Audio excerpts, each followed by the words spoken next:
Hey guys, welcome back to the next video. If you're new to the channel, welcome. This is Rich from WELSHYTECH, and today we are looking at the XASTRA LZ360 ARGB in black. It's a 360mm AIO with a pixelated pump cover. Should you buy it? Well, let's find out, shall we? Okay, so what you're actually going to see by here now is what comes inside the box, because it does come with the accessories, but also does come with an included hub. Now, why the hub, you say? Because the fans, as well as the pump itself, are actually all proprietary. They are all connected by USB 2.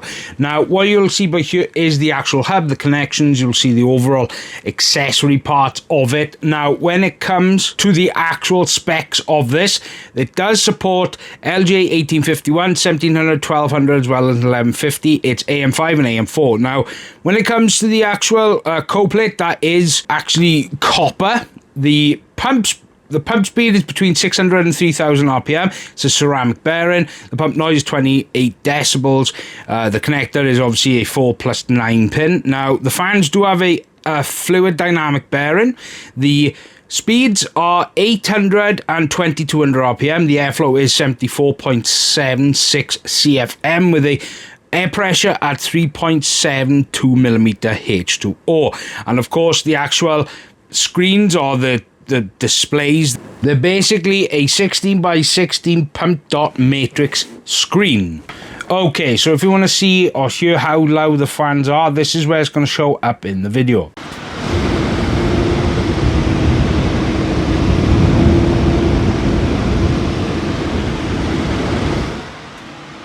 Okay, so as you could probably hear, it is quite loud. The fans do ramp up. I mean, these fans are quite loud, but that is the overall fan noise. Now, let's get into some of the software, because the software is quite interesting. It's rather straightforward. It's rather easy to navigate. Some of the instances, especially some of the animations you can actually do different animations, fireworks, you can do Tetris, you can do a lot of different customizations on these little screens, because you can individually change the screens on the fans as well as the actual pump, which I found really cool, because you could have one with Tetris on the pump housing, and on the fans then you could have one with arrows pointing. You can have different colors, and of course the fans have RGB as well, which are controlled through the software, as well as the overall speed. Now, there is a tad delay when it comes to trying to load the animations. They don't actually save to the actual AIO itself. It looks like it doesn't save, because when you try to load up the one you just previously loaded, it does take a little while to download, because it will show on the screen that it's downloading. Other than that, the actual software seems okay. So let's get into the benchmark, shall we? Okay, so when it comes to the actual test bench, it is my AM5 platform, so Ryzen 9 7900. It does have 32 gigs of DDR5 from Apacer. It does have a Sapphire X870A Wi-Fi motherboard. It does have a 2TB Gen 5 drive from Kingston, a Gen 4 2TB drive from Samsung, and has an RX 7800 XT, and it's also got a 1200 watt platinum Enermax power supply, and is housed in the B-Quad Chatterbit FX. Now, for the testing, it's 100%. That is fan speed, so it's 150% fan speed. And when it comes to the testing, this testing is always done the same way for AIOs as well as CPU coolers. It's run the exact same way for consistency. Now, for the 50%, the Cinebench R20C, the idles are 32 with a max of 85. Blender Pavilion, idles 32 with a max of 84. Blender Classroom, idles 32 with a max of 83. And 3D Mark cpucooler, the idles are 32 with a max of 77 Celsius. The power draw was 168 watts with a low at 163. The CPU clocks were high at 5.4, low at 5 gigahertz. Now, for the 100%, Cinebench R20C, the idles were slightly higher. They were 34 degrees, with the max slightly down by 1 degree at 84 Celsius. Now, Blender Pavilion, that is an idle at 34 with a max of 83. Blender Classroom, idle 34 with a max of 82. And 3D Mark cpucooler, the idles are 34 with a max of 71 Celsius, which is quite a dramatic decrease in thermals. The power for the CPU was high at 166 with a low at 163 watts. And the CPU clocks are identical at 5.4 gigahertz at high and 5 gigahertz at low. So what you're going to see by here is a graph showing you how this particular AIO, in terms of thermals, not noise, thermal performance, how this performs against other AIOs I have already done. It does not include all of them. I will eventually start adding every single AIO that I have tested, especially for my Thermalright, BQuet and so forth, because it's going to be good for you guys to see which particular AIO is the overall best. This is where the graphs are going to show. Okay, so first of all, we'll start off with the standoffs. Now, they only go in one way, and it will be that thread. So you screw them in like that. Okay, with that done, we now move on to thermal paste. Now, this is Thermal Grizzly Door or Not. This is what I use exclusively for AIOs or CPU coolers, unless, of course, they have pre-applied thermal paste. Then this is the thermal paste I use. If you want to buy one of these, then the link for this will be in the description. Okay, so you take the block now and you position it. First, now, what you do is you take the AM5 bracket, or the AM4, because it should be backwards compatible. Place it on here, just like that. Twist, and then it will just stay there. Now, you place this down like this on here. Squeeze down a little just so you can get some of the thermal paste done. Then you get the retention nuts here. Now, what I'd suggest is doing one first, then doing the other side, and so forth until they fully bottom out. But make sure you do it in a crisscross pattern so then the actual thermal paste will spread evenly. Okay, so with them mounted now, what you want to do is a crisscross pattern. Start with the one you started with first. You don't want to mount it all the way down. You want to start with that one, then do the opposite side. Then you want to do this side here, like that, until they fully bottom out. Now, they will just bottom out because there's only so much on the thread, but you continue on until it fully bottoms out.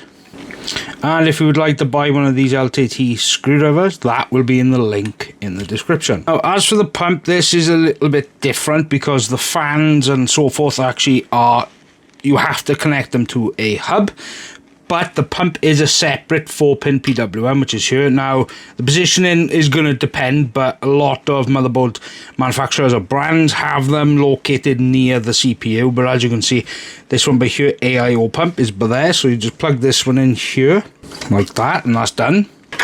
Now, as for the hub is a little bit thing. I would have liked this to have standard connections, but it does require 2 SATA cables. I will make sure to put a picture up of the actual connector you need from your power supply. You need to connect those up first, and then what you do is you get these connectors. Now, this connector here with this little proprietary connector goes here. This will be for the motherboard. So what this will essentially do is it will split the connections, one for the CPU, which is but there, that'll be for the fans, and then one for ARGB. So let's get to those connections now. Okay, so once you've connected that connector to the actual hub, what you will get is, like I just showed you, you get ARGB as well as PWM. This one before the CPU, so you just plug that into the opposite connector to the AIO. So that's for the CPU header, and then of course for the ARGB, that is an ARGB connector there, or header. Take this, plug that in here, and then obviously this will allow you to control the RGB around the, just like that. Right, now these are the connections to the fan. These are actually these are actually USB connections. So you want to plug these into number 1 first of all, like that. Then you repeat the process for all 3. Okay, now that's the fans connected. Then you're left with this connector here. This is actually for the USB. This is a, I believe that's a micro USB. That's what they used to be used for, like mobiles and so forth. What you connect this into actually is by here, right by there. You connect that into that, the USB, and this header, this one by here, plugs into these headers right here.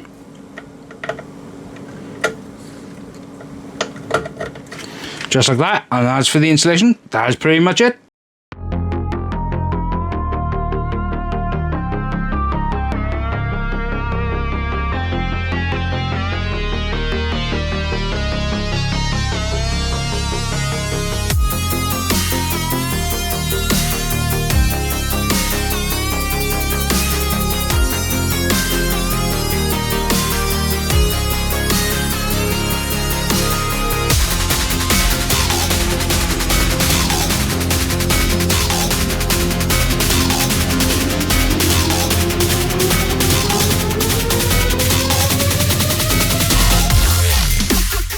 Okay, so what I'm going to give you here's my overall opinion on the AIO itself, as well as the price. Now, as for this particular AIO, the main reason why I said yes to it, because of the actual pixelated displays, because I haven't actually looked at AIOs that has that type of function. Now, generally with AIOs, I'll say what I'm not exactly what I don't like and so forth. But first of all, I'm just going to start off with what I like. I like the pixelated screens. The RGB and the fans, they're nice. I wish they could have been a bit better. The mounting system on this is rather straightforward. It looks like an XASTRA design. The connections, they're okay except for the controller, which is a bit of a mess when it comes to cable management. The base plate's quite large, and the fans are quite loud, but not the loudest fans I've ever heard. Now, the price of this I could only find at one place, and I had to do some conversions from other currencies, so it's around the £130 mark. Now, that's not bad, but that is creeping up toward the high end of AIOs. Now, I do like the pixelated look. I like the overall functions in the software. It does have like Tetris and so forth. That is quite cool. But one thing I'm not a big fan of is the included hub. Now, normally, if it's a hub, I'm fine with it. But this hub is so constricted when it comes to the consumer, because you've got to connect to SATA as well as all USB connections. I don't understand why, because a lot of brands go with either Type-C or just through the normal connection with USB. The hub is a bit of a pain to actually connect, because you've got to connect these individually. Yeah, the software works well, but the hub, I think they shouldn't have gone down this route with the amount of cables that you have to deal with in the back panel. Personally, I would have just gone with standard ARGB fans and standard PWM, because it would have made life a lot easier for them to produce, as well as a lot easier for the consumer to use. Now, other than that, I like the overall product. Now, if you're looking for something like this that's got like a pixelated screen, then it's okay. I mean, it performs okay, it looks okay. Whether you guys agree or not, that's really going to be up to you. If you guys want to buy one, then I will try to leave a link down below.